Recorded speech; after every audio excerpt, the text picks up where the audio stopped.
Okay, so now that we understand how to search a database using the filters, using Boolean operators, the various kind of search syntax that's available to us, and making sure we search the title, the subject, and the abstract, we now just have to run our searches through the database. So I'm not going to run all of these searches through. I think that keywords table would probably give us somewhere around 20 different searches that we could potentially run. So I'm obviously not going to run through all of those, but you would just systematically run through those. What I do want to do is show you how to document and save your search results. Now, depending on the level that you're working at, the level of research you're working at, you may or may not need to do these steps, but typically for systematic reviews, you want to record your results so that you can demonstrate that you've actually done comprehensive, robust, dynamic searches of the database, and that you haven't really left anything out of your search strategies. So I've just run another search here. It's just STEAM education, and the first thing we want to do is actually just save the search. So in Proquest, you can just click on this save search link on the right hand side. You can click on save search, and this is just a general search. So I'm just going to put in STEAM 1, so it's just like STEAM search 1, and I'll save that. So that saves to your searches page.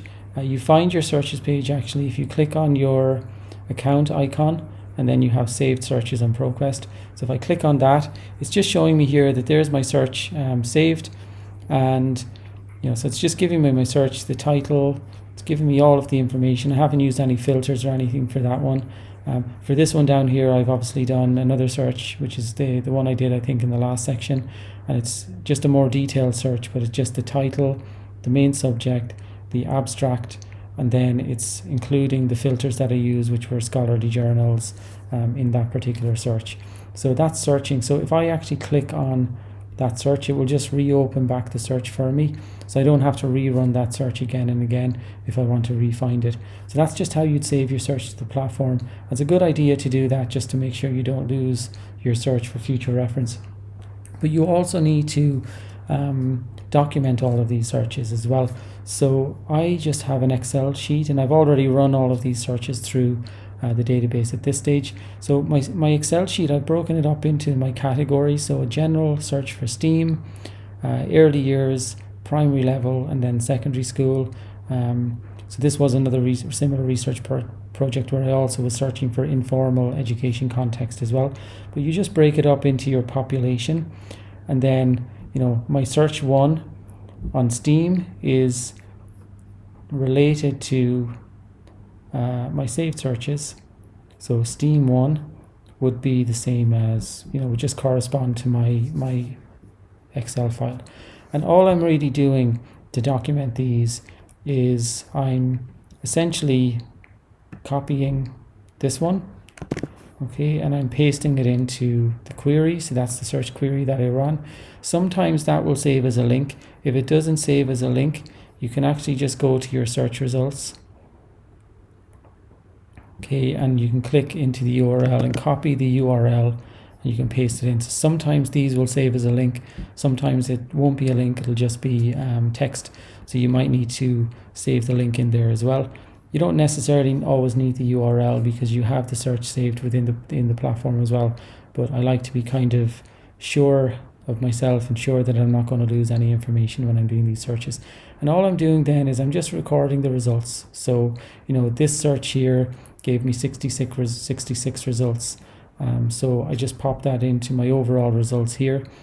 Exported. In the next video, we're going to show you how to export these results out into a referencing software manager.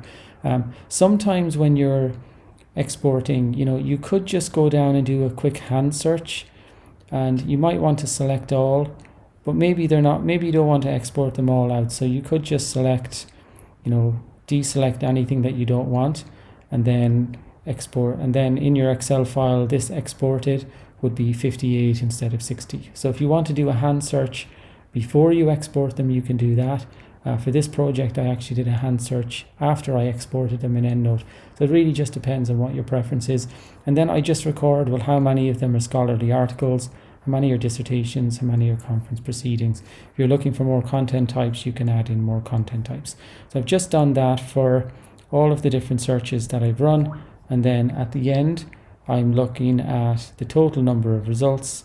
I'm recording there, and I'll show you how to remove duplicate results as well. Because essentially, a lot of these search results could have duplications within them, and you don't necessarily want to, you just want to be able to easily eliminate your duplicate search results. So that's just, again, a quick look at how you might go about documenting your search results.